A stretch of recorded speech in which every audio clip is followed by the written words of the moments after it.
தையமும் தெளிவும் நிகழ்ச்சி தொடரில் 5வது நிகழ்ச்சியில் உங்களை சந்திப்பதை கொண்டு மிக்க மகிழ்ச்சி அடைகிறேன். அல்ஹம்துலில்லாஹ்.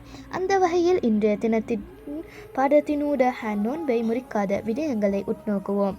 நோன்பை முறிக்காத சுவனத்தின் பொருள்களில் ஏதேனும் ஒன்று வயிற்றினுள் நுழைந்துவிட்டால் நோன்பு முறியாது.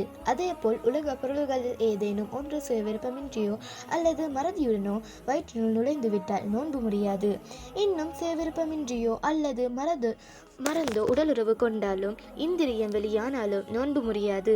சுய கட்டுப்பாட்டின்றி வாந்தி ஏற்பட்டு அதிலிருந்து எதுவும் வயிற்றினுள் திரும்பி செல்லாதிருந்தாலும் நோன்பு முறியாது. சுய கட்டுப்பாட்டின்றி அவனது வயிற்றினுள் சென்ற காரல் கலைகளை கொண்டு நோன்பு முறியாது.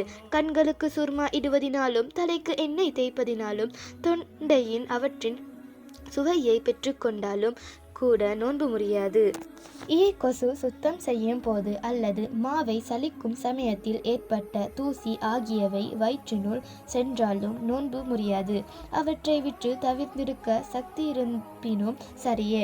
கலப்பற்ற உமிழ் நீரை அது உருவாக்கக்கூடிய இடத்திலிருந்து விலகுவதினாலும் நோன்பு முறியாது. வாய்க்கொப்பளித்தல், நாசிக்கு நீர் செலுத்தல் ஆகிய இரண்டிலும் மிகைக்கப்பட்டதால் இருந்து உழுவின் 3 தடவையில் ஏதேனும் ஒன்றின் வயிற்றினுள் நீர் சென்று விட்டாலும் நோன்பு முறியாது. மயக்கம் ஏற்பட்டு பகலில் ஒரு வினாடி தெளிந்து விட்டாலும் நோன்பு முறியாது.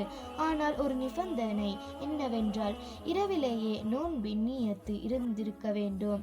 நரம்பிலோ சதையிலோ இரத்தம் குத்தி எடுப்பதினாலும் நோன்பு முறியாது. பெருநாள் தினங்களிலும் தஷ்ரூக்குடைய 3 தினங்களிலும் எந்த நோன்பையும் நோட்பது கூடாது. சந்தேகத்திற்குரிய ஷாபான் 30ஆம் தினத்திலும் அம்மாதத்தின் பிந்திய 15ஆம் ஆகிய 2 பாதியிலும் நோன்பு நோட்பது கூடாது. ஆனால் தன் மீது ஃபர்லான நோன்பாக இருந்தாலோ அல்லது பழமையாக நோற்று வந்த நோன்பு எதர்ச்சியாக பிந்திய 15இல் அமைந்து விட்டாலோ அல்லது முந்திய 15இல் நோட்க ஆரம்பித்த தொடர் நோன்பை பிந்திய 15இன் நோன்புடன் சேர்த்தாலோ ஹராம் ஆகாது. முந்திய 15இன் கடைசி நாளாகிய 15ஆம் பிறையிலிருந்து நோட்க ஆரம்பித்தாலும் சரியே. ஒரு நோன்பாளி தனது மனைவியை முத்தமிட்டாலோ கட்டியணைத்தாலோ அவரது இச்சை தூண்டப்படும். என்றிருந்தாலும் அவ்விரண்டையும் செய்வது ஹராம் ஆகும். நோன்பு பற்றி இன்னும் பல பாடங்கள் தொடர்ந்தும் நடைபெற இருக்கின்றன. மீண்டும் ஒரு பாடத்தில் உங்களை சந்திக்கும் வரை உங்களிடமிருந்து விடைபெறும்